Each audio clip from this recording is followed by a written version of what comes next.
Hey everybody, welcome to this week's Stride Souls Ask a Clinician Anything podcast. My name is Dr. Zach Carton and I'm the Chief Medical Officer and co-founder of Stride Souls.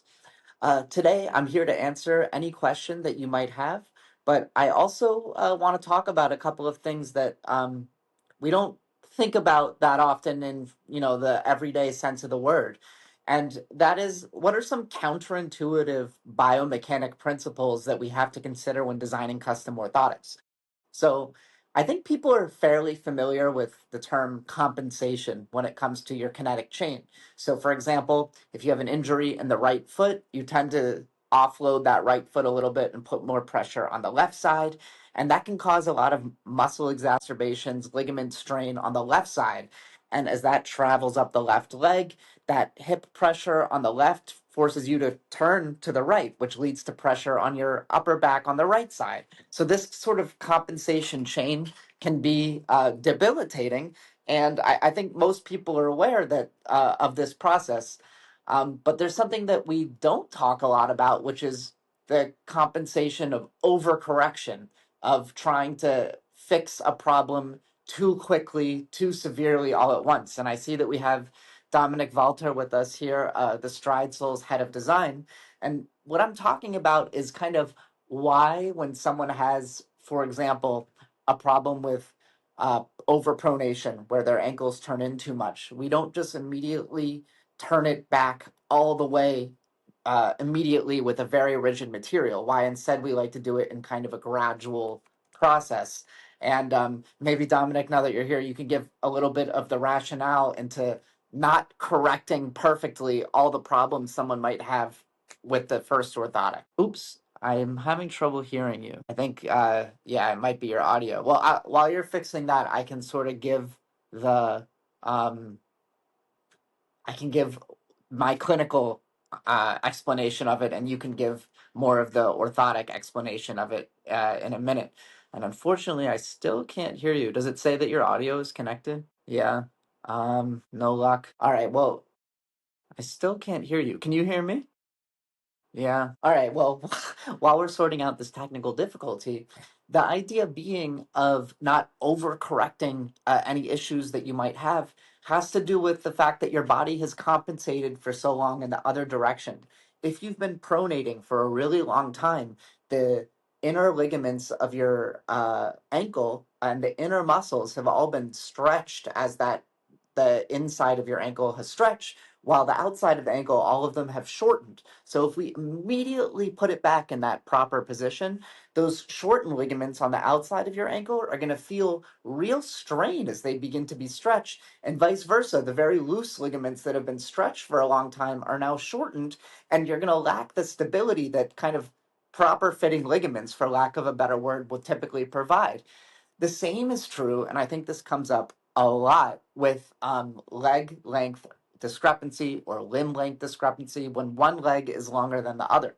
So a lot of people will say, hey, I went to my physical therapist, I went to my orthopedic surgeon, they did a really advanced image like a CT, MRI, maybe a really good measure just on the outside of the body in the clinic.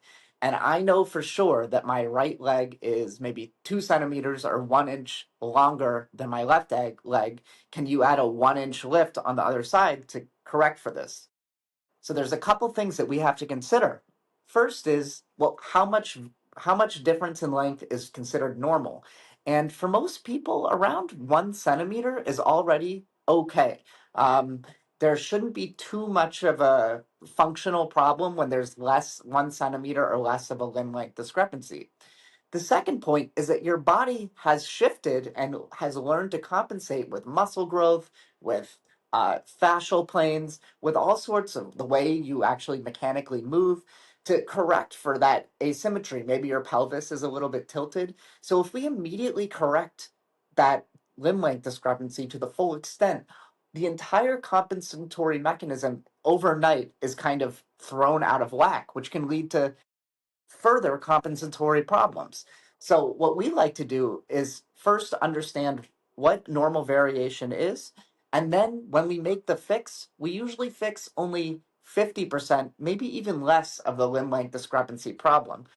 Dominic, I can hear you now. And I'm talking about limb length discrepancy and how we don't try and completely correct for the entire difference in limb length. Instead, we like to consider what a functional normal variation is and then see what the difference is on top of that and only try to correct 50 or so percent. And maybe you can give a little bit more insight into what you see in practice when you make the right switch versus if you overcompensate. Yes, I hear you. Okay. And it looks like we got a question from a customer, which is, um, okay. Oh, I think Greg is following up on it.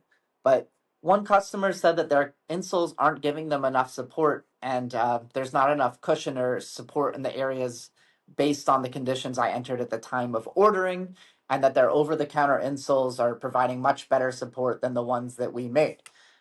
So obviously not our not what we want to hear, but I'm glad you reached out, and that's why we offer revisions for our insoles, and we want to hear exactly, what fell short and what we can do. We can sort of explain what we'll do in the next pair to make it right. I will add that people sometimes mention areas of pain or discomfort um, in their insole or where they expect more support. And we don't always match one to one. For example, if you have pain in the metatarsal area, it doesn't necessarily mean we want to put a big cushion underneath the metatarsals. With the reason being that the cushioning process might feel good in the short term, but in the long term, it can actually compress the metatarsals and lead to restricted blood flow and ultimately not allow for true recovery of pain in that region. And instead, we like to elevate the arch or move pressure away from maybe where fat pad in that area has diminished. So the metatarsal area itself might not appear different, but we've altered other areas in the orthotic. Dominic, maybe you can speak to other examples where just because the pain or the need is in one area, it's actually different parts of the orthotic that are being amended. Exactly. And I think you're right in that it requires more explanation. And I think one of the things we can continue to improve upon is the education we provide around our insoles. Because this isn't the first time that we've heard, hey, over the counter insoles that I purchased, they helped way faster. I liked them more. First off, I think that's great. Like whatever makes you feel good is ultimately the test of what is working for you. I would just caution that a lot of the things that feel good about over the counter insoles and the support they provide are temporary. Gel cushioning, foam, kind of weaker plastics, they can kind of position the foot in a very comfortable position in the short term, but don't lead to long term improvement in actual symptoms and kind of the root cause of what's going on.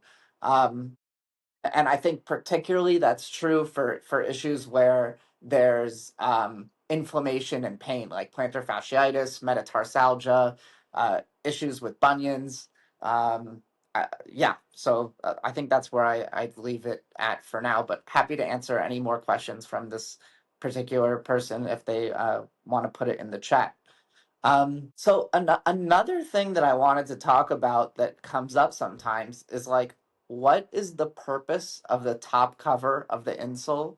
Um, we make three different types. One is no top cover, one is top cover alone, and the third is top cover with a little bit of cushion. And I was wondering if you could speak to those three options. Have Yeah, more and direction it's changes. yeah, pores. Yeah, Yeah, or I call it structure, a lattice a structure. lattice Lattice structure. Yeah, structure. that's Exactly. And I was wondering if you could kind of highlight, how do I want to say this?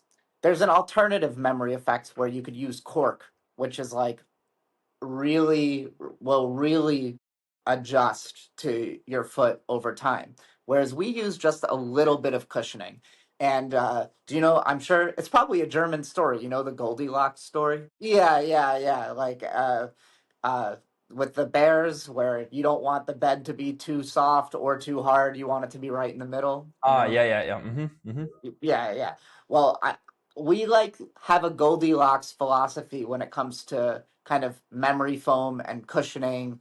And I was wondering if you could speak to maybe, the extreme end is like cork or really thick memory foam. And what are the kind of problems with that? Which just Exactly. Exactly. And I think our thin foam gives a little bit of that cushioning and memory effect, but underneath we have a corrective design that's meant to not just accept whatever is modeled wrong in the foot, but is actually trying to slowly adjust your foot into a more physiologically healthy position. and that's Um, Related to the adaptation time, we just got a question: how long do the orthotics last? And I'll let you answer that as well. I just want to preface this by saying we have people wearing our orthotics that work in an office, do normal daily activity, maybe go on a walk or run once in a while. We also have people who are professional marathon runners, professional soccer players using our orthotics. So there is going to be some variability, but I'll let you give a little more detail, Dominic. that's Awesome. Look, yeah, I think that's a perfect explanation. And I know we're slowly coming up on time, so I just want to give people another minute or so if there's any questions. While they are pondering any questions, I just want to add thank you so much to anyone who joined or anyone who's listening. We do have a promotion for you that's unique to the listeners of this podcast. It's Hawk Hill, the coupon code for 20% off. Hawk, HAWK, Hill, HILL, one word, all lowercase, for 20% off your next order. So thank you so much for listening. And okay, sure, sure.